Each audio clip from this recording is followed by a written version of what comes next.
Welcome to the Softland Central podcast, your home for market entry knowledge and resources. Softland Central is brought to you by Softland Partners, an online marketplace to help you find best fit resources for your market entry. Find them at softlandpartners.com.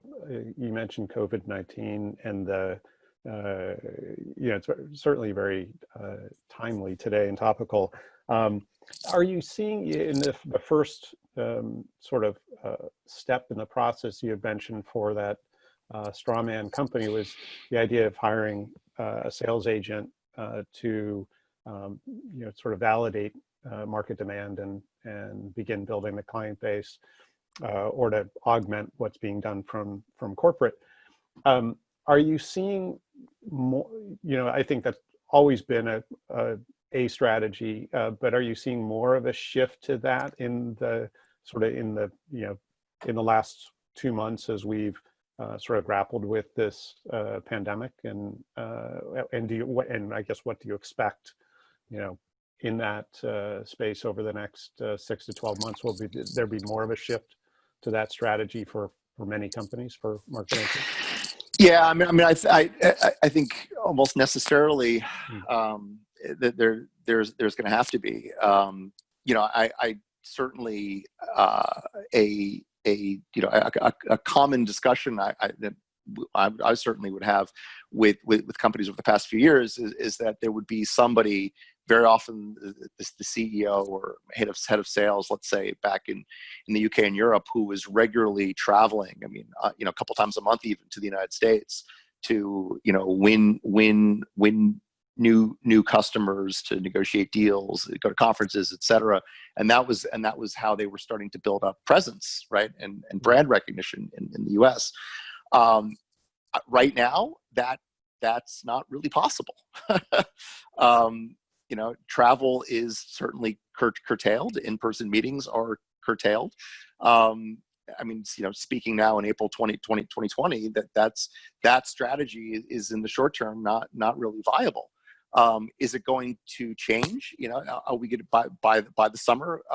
Can founders get back on that plane from Europe and go to New York and go to the Valley and meet customers and raise capital? Don't know, right?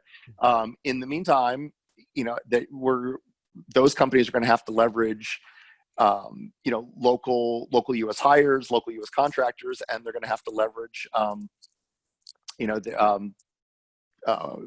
remote video facilities. One thing that we're already seeing, and I think this has been an interesting dynamic, is one of the friction points. Let's say if you're a non-U.S. company going in and let's say selling into the U.S.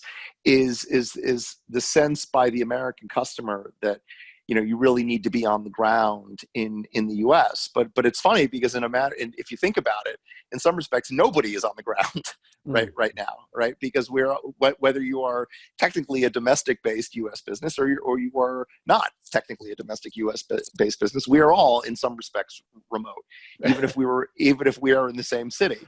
Sure. And I can tell you, I've seen a few enterprising companies use that to level the playing field, right? Now, if you are, let's say, a European company that is willing to work U.S. hours and let's say have a U.S.-facing website that has a U.S. phone number in it, all of which you can do, from Europe.